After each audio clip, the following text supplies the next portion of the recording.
Okay.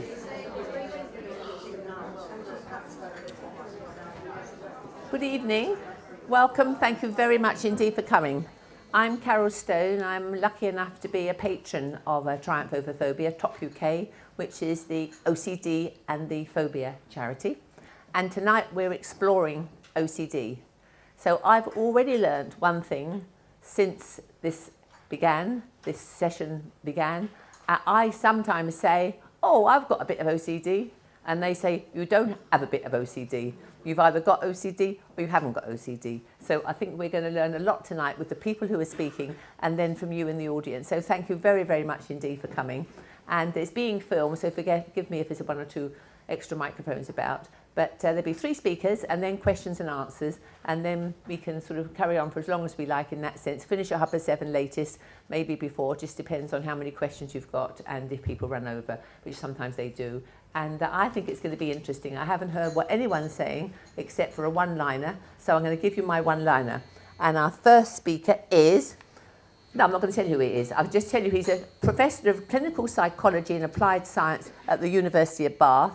And he's going to speak about the psychological understanding of OCD treatment. So a big welcome to our first speaker, Professor Paul Salkovskis.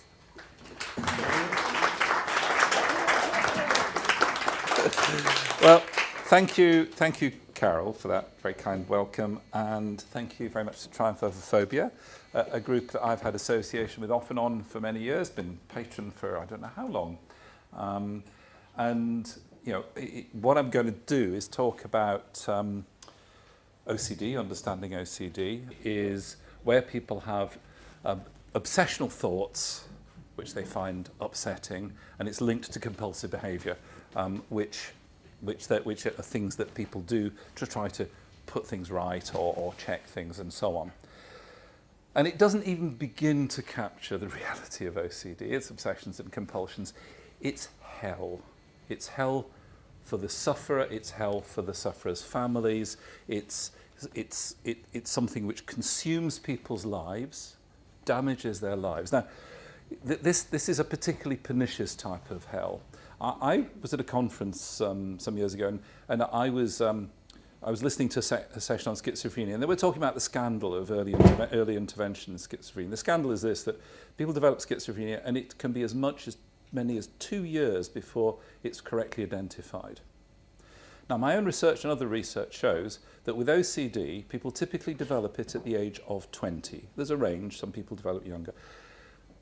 It's first identified 12 years later when they're 32, and we're talking about people who become completely debilitated by obsessional problems between the ages of 20 and 32, or between the ages of 15 and 20, whatever the thing is, and so on. Those are such key moments in people's lives, and there is the reality of OCD is the human cost for that person and for their family, for the loss of education, the loss of friends, the loss of, well, so many things really. And that, I think, is the reality of what OCD is suffering. It's families suffering as they you know, I was talking to someone just now, talking about people blaming themselves, people having the idea that it's their fault, that it's their children, so it's their fault. And of course, people with OCD also blame themselves and say it's because they're too weak and so on. And it's ghastly.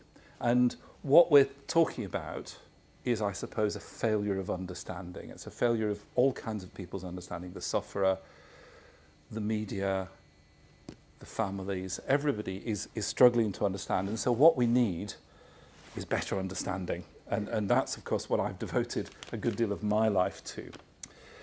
Well, okay, so what is OCD? Well, the other thing I'd say about OCD, and this is the really crucial bit for me, OCD, in my view, is an unnecessary illness. What do I mean by that? Well, what I mean by that is we have fantastic treatments for OCD. We have very good, very effective treatments, which are being delivered too late.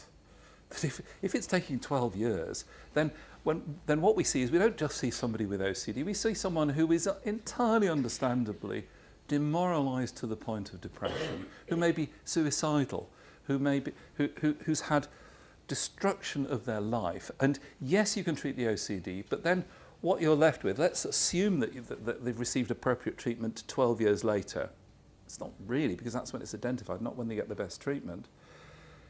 Well, you're then also left with somebody who's not got OCD, but who's got a life which has been emptied in some instances of value, as far as they're concerned. A great big hole in their life, and grief that goes with that. Grief with how on earth they can regain these things. Now, many people do, and that's the good news. But a lot of the time I spend in treatment, I run a national NHS clinic, and I spend, I think, more time repairing and undoing the damage, the collateral damage, than I do working directly with OCD, because treating the OCD is fundamentally fairly easy. Carol, you talked about not being a little bit OCD. In terms of obsessive compulsive disorder, that's right. You don't have a little bit of the disorder, but the seeds of obsessive compulsive problems are there in everyone, and those seeds are very simple. Intrusive thoughts.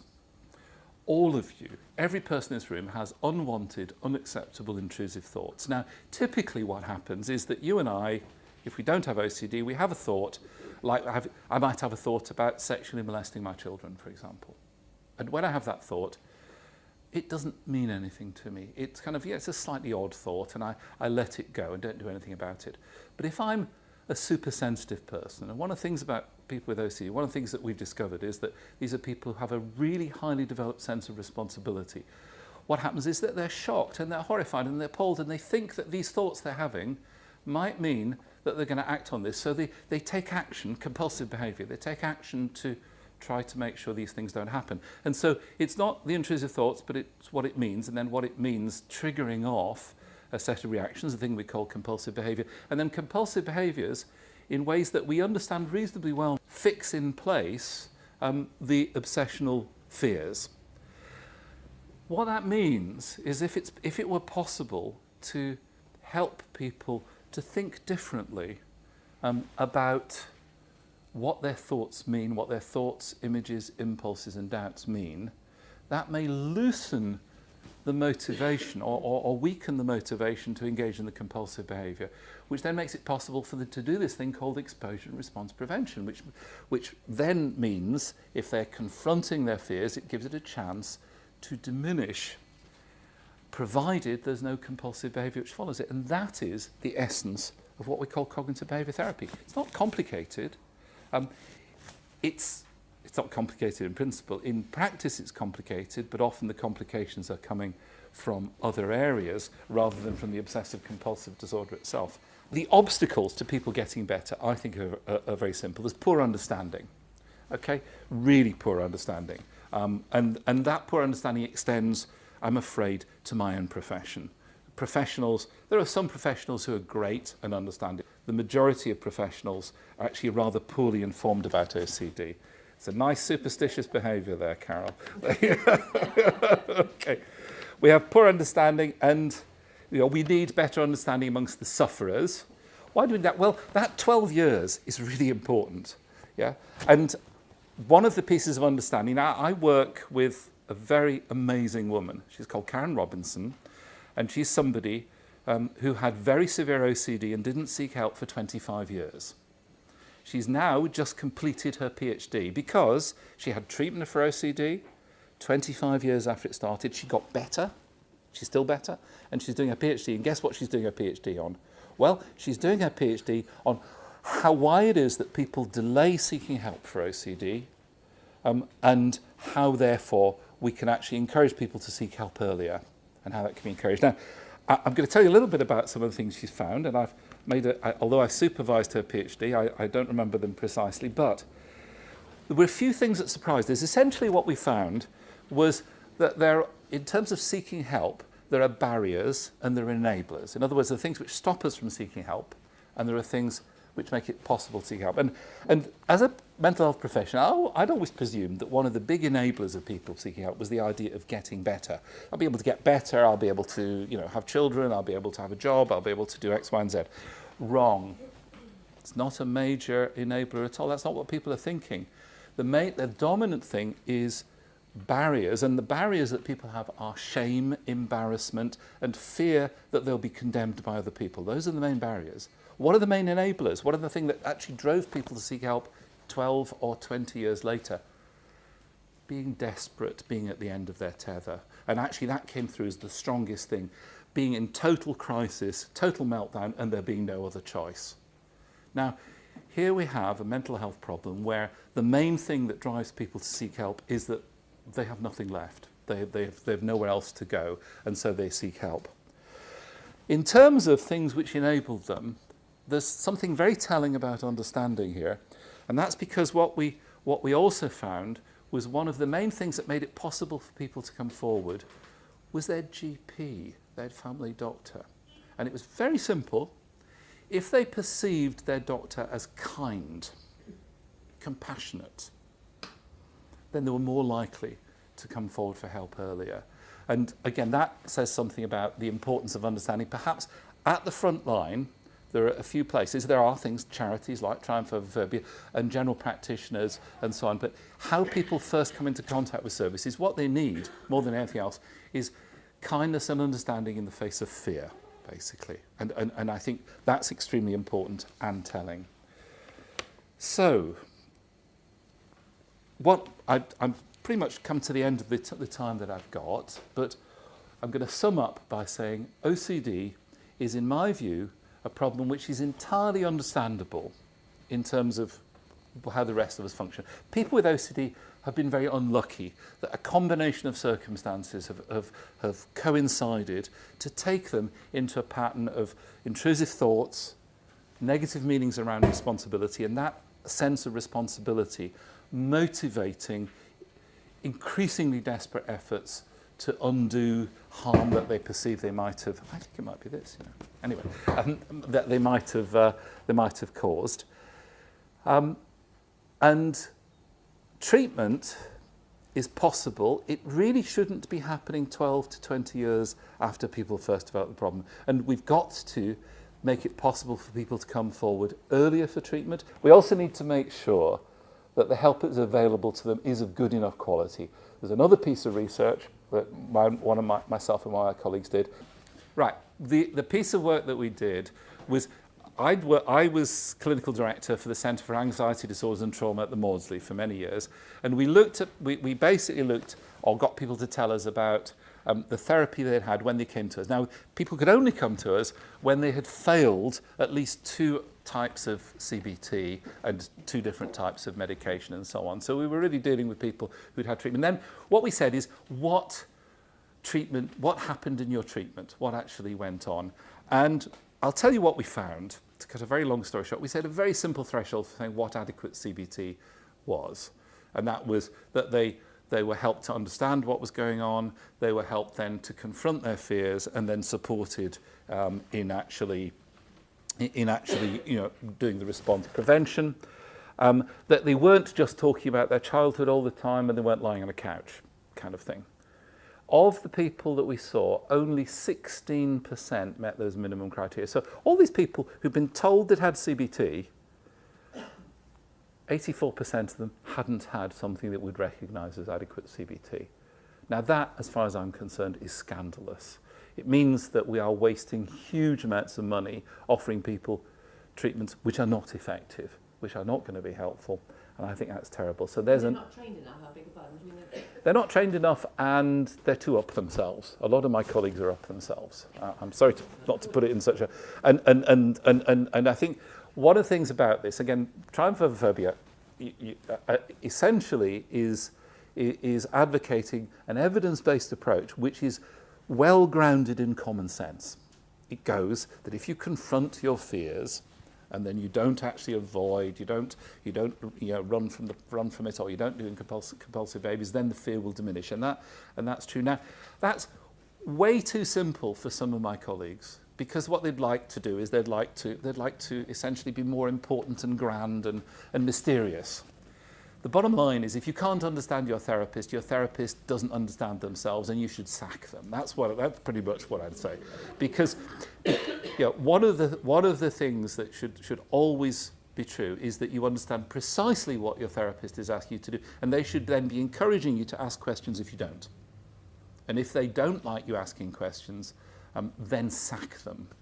get a therapist who's really happy ask questions, because my view of the way therapy should be conducted is it should be a partnership of two experts. Who's that? Well, I'm obviously an expert because I've got professor in front of my name, I've got white hair and I've got a grey beard. So I'm an expert. And that's probably true. I know a bit about OCD and so on. But if I were to be helping you, and then your GP had sent you, then I would have 3 lines which told me that you were 23, obviously, that you had a couple of kids and that, and so on, which means that I know nothing about you.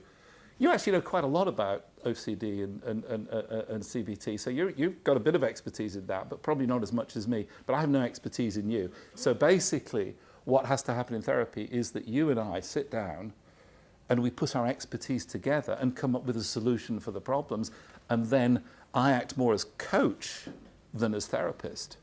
And that, I think, is the way we need to move forward. I'm going to finish there. I hope the crackling wasn't too distracting. I'll be taking questions later on after that. Okay, thank you. And there's so many things I want to say, and I know you'll all have questions. Karen Robinson, what sort of OCD was it, as it were? How do we know what sort of OCD? I think I've... Pardon? She has a blog. She has it. Well, I'll have a look at Karen Robinson. I think I've got OCD because I need to check things. What date was on that bottle? I don't like to give it away unless I've checked it. If I write you a letter, I like to keep a copy of it just in case I need to know. It's that sort of thing, and it's just like, just in case, a bit like Santa Claus, just in case, put the Santa sack there. And maybe it's not that. My brother had paranoid schizophrenia quite a long time before he was diagnosed, eventually in his mid-20s. I was an anxious child. I suppose I sort of thought if I do that, this might help. Who knows? But I think what you say is so very, very good. And I've learnt more just listening to you just now. So let's hope our second speaker is now going to help us out very, very much indeed. And as I say, we can come back to questions afterwards. We've got another emeritus professor of biological psychology at Open University. And we're going to talk about, as you've seen, the brain and OCD. So welcome to Fred Toates. First of all, thank you to the organisers for the invitation here. I'm delighted to be here. Of course, in a sense, I wish I were not here because, as Paul has made so brilliantly clear, this is an awful condition that you wouldn't wish on your worst enemy. I have a sort of peculiar expertise, I suppose, as both a psychologist and as a sufferer. But I will particularly speak about the brain and OCD this evening. If you can't hear, please shout out and I will. There you see the brain. In blue is what's called the prefrontal cortex. It's the most sophisticated part of the brain. It's the bit that is most enlarged in humans, and it's the bit that gives us the capacity for creativity, for extrapolation, for thinking about worlds that don't even exist, for reminiscing about things 30 or 40 years ago. It's the bit that is most different in us from any other species. And I suspect that it is in part the culprit for OCD, because it would appear, I guess, to be the place where the sort of endless ruminations, chewing over things, theorizing, what if kind of questions, go round and round in circles. So the blue part is the prefrontal cortex.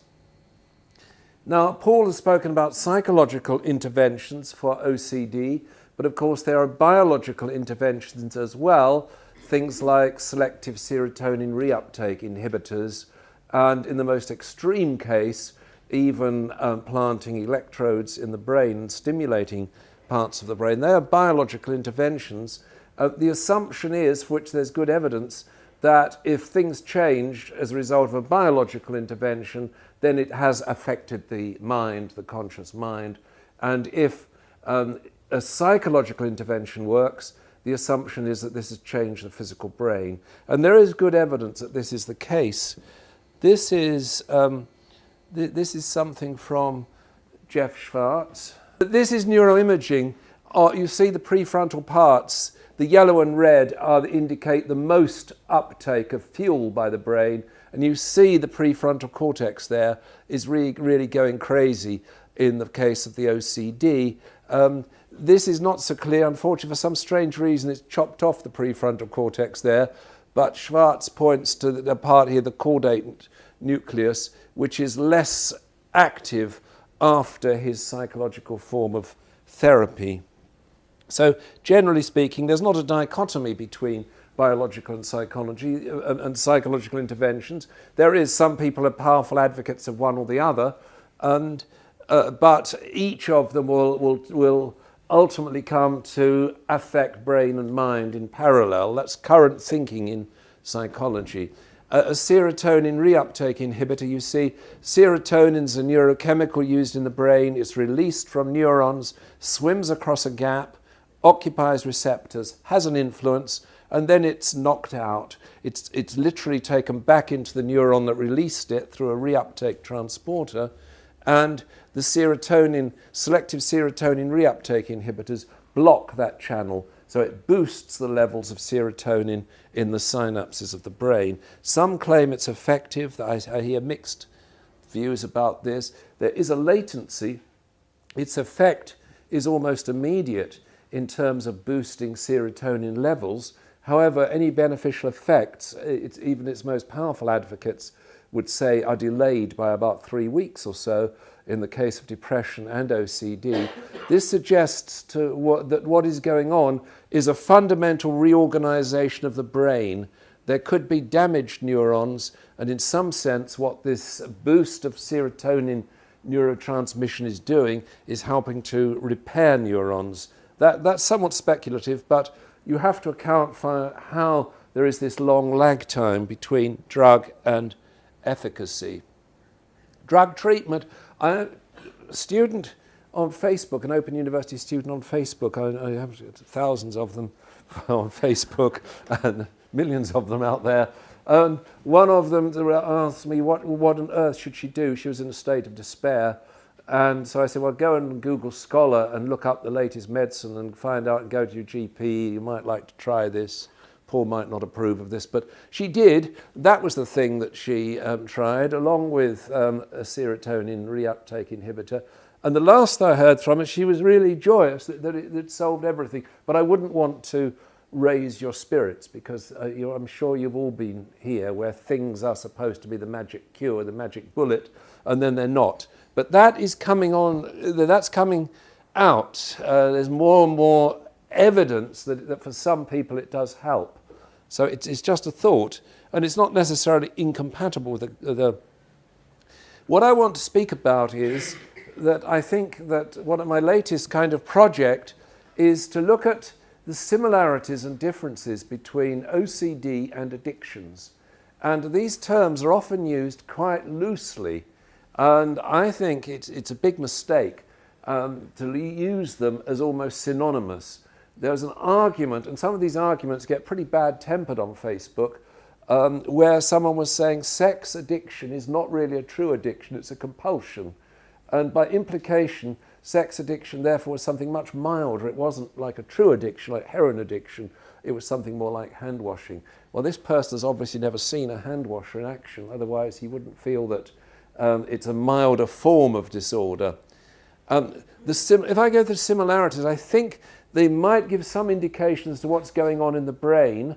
They are strikingly similar, except they're strikingly different as well. It's like hot and cold, north and south, good and evil. You can see all the similarities between these polar opposites, but then when it comes to it, they're quite different phenomena. They can emerge, OCD, the thought pops into the head from nowhere, I am an evil person, my hands are contaminated, from absolutely nowhere, as it does with addicts. They'll suddenly get an urge to take their drug through no apparent reason. Nothing has obviously triggered it.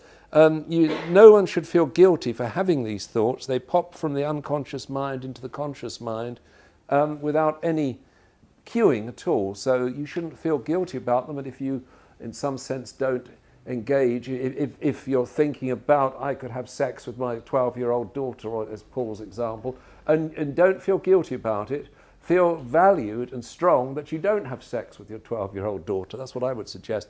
External stimuli in each case can set them off, and in each case, being in the presence of something like the feeling of contaminated hands, or the sight of a wash basin, or an unlocked door or something, and with addiction, of course, the sight of a cigarette, the sight of a drink, the sight of a porno theatre or something can set off the addiction.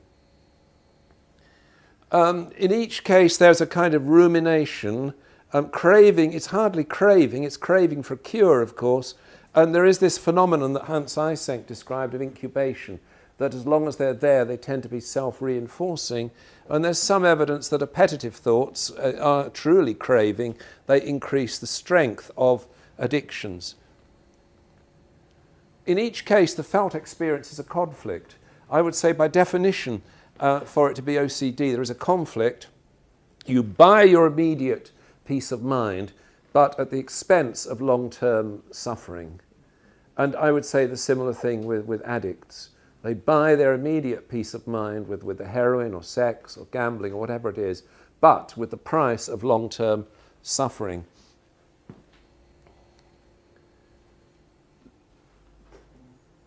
Short-term pleasure, relief, long-term distress, strengthening behavior, that each of them can become automatic. So you don't even need consciously to think about washing your hands. Just the sight of the soap and that can automatically set you off. And similar to the addict, it's quite automatic with a cigarette or drink or whatever.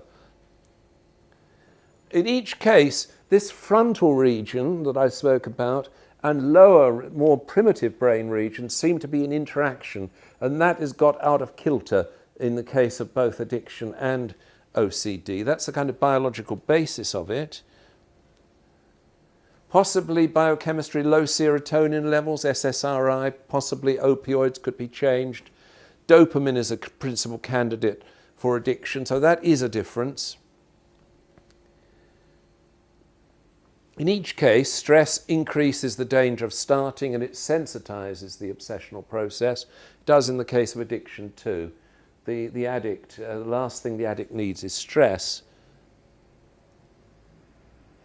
In each case, a head-on confrontation is to be avoided, I would suggest. Psychological challenge, the interpretation, response prevention, exposure, as Paul talked about. Desensitizing cues in the case of addiction, exposure but with negative consequences. So things like shock therapy are tried. The paedophile, for example, might masturbate to an image and then get an electric shock or some odious substance or something. You wouldn't simply expose them to the thing they're addicted to, of course. These are the differences between OCD and addictions. In OCD, you're avoiding an aversive goal, such as contamination, even though there might be some pleasure in achievement of clean hands. That might be some minimal pleasure there. It's based on avoidance, whereas addiction is based on approaching an hedonic goal, even though a reduction in aversion might also be a reinforcer. So typically the addict will get a high, but will also lose the negative mood. Blocking the goal is somewhat different. Typically, if you block getting to the goal, the OCD person will experience anxiety, the addicted person will experience rage. Perception of quality, it's negative in the case of OCD. The OCD person, of course, as you know only too well, does not fear being without. They might fear the therapy, but they don't fear the consequence. Whereas the addict might actually fear being without. They've been dragged screaming by the hair for treatment, and actually a strong part of them wants to keep their addiction. They're just doing it because they'll lose their job otherwise, or lose their wife or husband or whatever. So I think that is quite a clear distinction between the two, where, as I say, just to reiterate, the OCD person does not fear being without it, but they might fear the therapy, whereas the addict might indeed fear being without it, but possibly does not fear the therapy quite to the same degree. That I need to investigate more.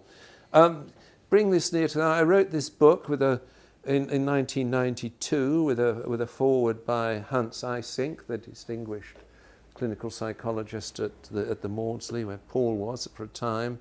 And it came out again in 2002 with my wife as co-author, and a foreword by Padmel de Silva, and also the same foreword by Hans Eysenck. And I was inundated with, it didn't have email in those days, letters, I had a box file full of letters from people from everywhere, from France, from Sweden, from Canada.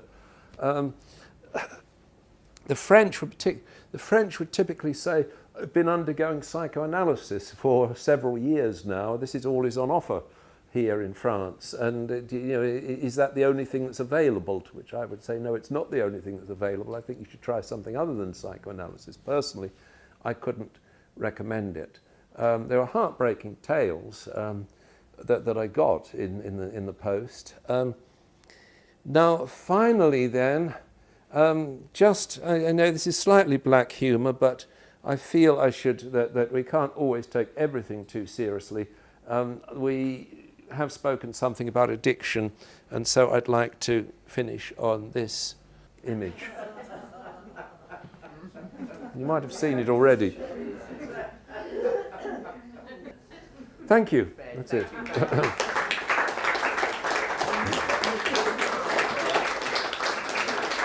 So, my next guest is a patron of Triumph Over Phobia. She is a journalist and a columnist with the Daily Telegraph. And for us tonight, she is a sufferer herself of OCD, has written about it, and now is prepared to come and talk about it. Bryony Gordon. Thank you.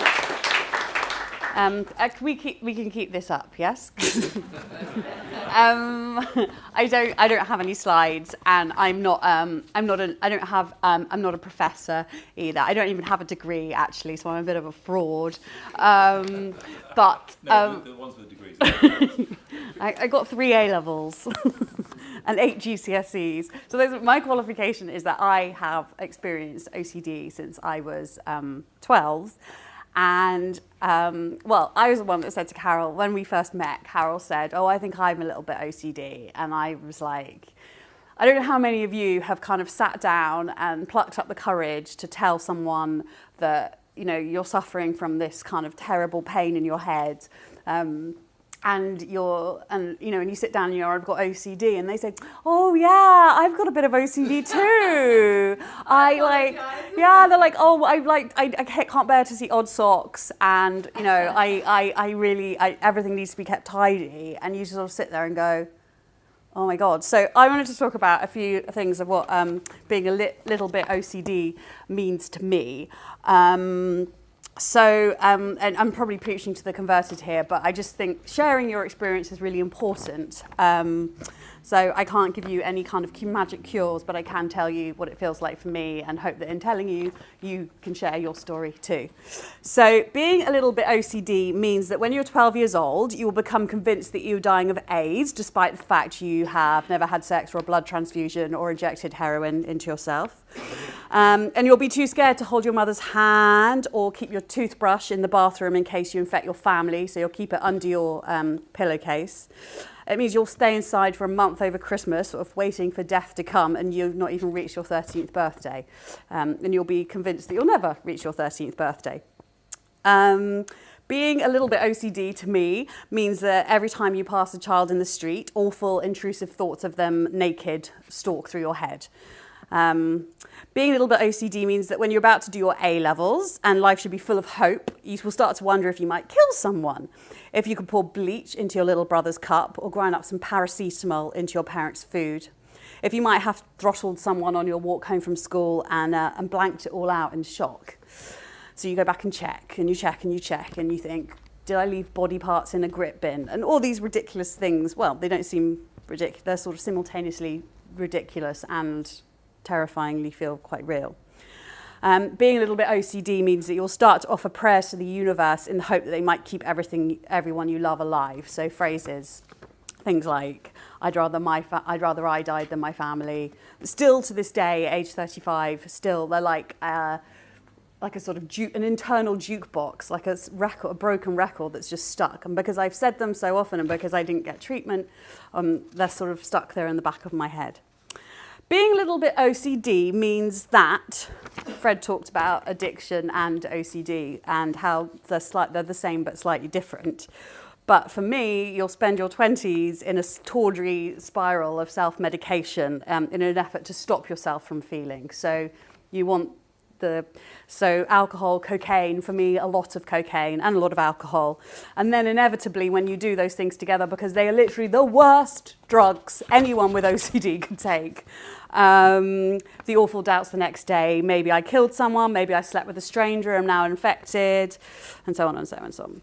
And being a little bit OCD means that when finally something really awesome happens to you, your brain will do its hardest to screw it up. It means that when you fall in love and are expecting a baby, as I was, you will worry that the baby might not belong to your beloved, that she is the product of a liaison you once again blanked out. Never mind that none of the previous catastrophes you'd created in your head proved to be true. This one could be the one that is true, couldn't it? The what ifs. Being a little bit OCD means that you are so far gone in your anxiety that you will actually tell your other half that you worry he isn't the father of your child.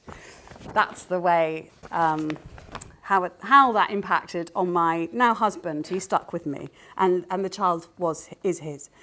Being a little bit OCD means that, sorry if I get a bit choked up now, 18 months after your daughter is born, you will start to worry that you have abused her, that you are a paedophile, that you might pour poison in her milk bottle, or that something terrible might happen to her if you don't chant a certain phrase again and again and again, that she is going to be taken away from you, that the police are coming, that you should start thinking of ways to end it, not her, you, your life, because how could you live without her? And that was the point for me. That was a year ago when I was 34, so that fits more or less with your... But that was 12 to 34, so that was just over 20 years it took me to get any proper help. And I'd been on and off antidepressants like most of my adult life. And I had tried to do various forms of therapy, one of which involved being told to walk a banana down Oxford Street. And sort of stand up on the train and shout, "I'm a child molester." It was a really extreme form of exposure therapy, which cost a huge amount of money and didn't help. But so I get to the age of 34, and I'm like, this can't carry on. This isn't. I can't deal with this anymore. I'm also at this stage, you know, the kind of the dual things going on. I'm a successful. I sound a bit on my own arse saying this, but I'm trying to like keep my head above, you know, like frantically paddling like a duck. And I just had this book come out called The Wrong Knickers, which was a memoir of my 20s and how I survived my 20s, and it was all about taking drugs. But at no point in that book had I ever had the courage to write that I had mental health issues during this period. Obviously, it was slightly implied by the fact I took lots of cocaine and had a risky life. And I thought, this is absolutely effing ridiculous. I'm happy to write about a man snorting cocaine off my breasts, but not that I have OCD. This is absolutely ludicrous. And I thought, well, hang on, there is something I can do here. I'm not a professor, but what I can do is I write for the Telegraph, and I can put this down on paper in my column. And so I did, and the response was absolutely incredible. For a start, it was the only thing I've ever written that didn't have a single abusive, trolling reaction. But also just hundreds and hundreds and hundreds of emails, people sending cards, someone sent me homemade marmalade. But what I realised very suddenly was this feeling I'd always had that I was a bit of a freak and that I was a terrible human being. Actually, all of these things were actually quite normal. I mean, not normal, they feel abnormal, but they were going on in more people's heads than I had believed. And for me, you know, lots of readers wrote to me and said, "You've helped me so much," but it helped me so much to get all of these responses back from them. And that sort of gave me the strength for, you know, to find an amazing therapist. I always liken, and this makes it sound quite trivial, but actually it's very important. It's like trying to find a really good boyfriend or girlfriend, you know. It's got to be a, you know, I've been to therapists who have sat there and they've not looked at me in the eyes, and they spend 15 minutes sort of reacquainting themselves with their notes and not remembering who you are. And I finally found a woman I would marry if I wasn't already married and she wasn't married, and you know, and that didn't breach our kind of patient therapist relationship, being married. But anyway, what I mean is that it takes an awfully long time. And anyway, so then after writing this thing, I thought, well, I'm going to write a book about my experiences about having OCD and all of the things that accompany it. And so that book is not that this isn't like me trying to do a publicity thing, although it is available for pre-order on Amazon. That book is called Mad Girl: A Happy Life with a Mixed Up Mind, and it's coming out and in a couple of months. And it's not a self-help book. It's not. It's a book in which I share my experiences, and in doing so, I really hope that people that read it will feel a little bit more able to share their experiences, because it's really, really important that we talk about this shit. Sorry, pardon using that phrase. I hate the idea of people suffering silently. I got a letter from a 74-year-old after I'd written my OCD column, and she said, "Thank you so much. I'd had this thing for my whole life and I didn't know what it was, and now I know I'm not a paedophile or a child molester." Not the same thing, but anyway.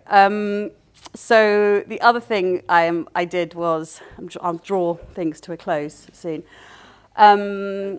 What I found is, as well as therapy, and I'm a big advocate of antidepressants as well, what I didn't realise is that generic antidepressants, what I was told is that actually there's certain antidepressants that are better for, I don't know if that are better for OCD than others. I'm looking, no, okay, fine.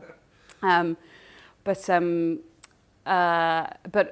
therapy, but also the other thing that's really helped me is running and walking and being active. And I know it's really boring to hear that the cure, not that there is no cure, but do you know what I mean? The thing I found is diet and exercise. It's like, oh, I want a magic cure-all, but it is. And anyway, earlier this year, I was out running on Clapham Common near where I live, and I was listening to a radio documentary that Jarvis Cocker, the pulp singer, did about the American author Carson McCullers. She wrote this book called The Heart is a Lonely Hunter, all about loneliness, basically, and disaffected teens. And she herself was an alcoholic. She drank herself to death. She tried to commit suicide a couple of times. And there was this audio archive footage of her. And she said, sometimes it feels like everyone is part of a we except for me. And I was like, no, Carson, you were wrong. You were wrong. There was a we. But at the time, presumably, people didn't feel they could ever admit to it. And so I thought to myself, I'm going to go back to my flat, and I'm going to try and find Carson's we. And I went on Twitter, and and my husband said, "What are you doing? You're high on diazepam." And I said, "You can't get high on diazepam. It makes you spaced out. You don't know anything." And I sort of started doing this thing where I was like, what if I did this walking or running club once a week where people with generic, mental health issues met up, and we'll call it Mental Health Mates.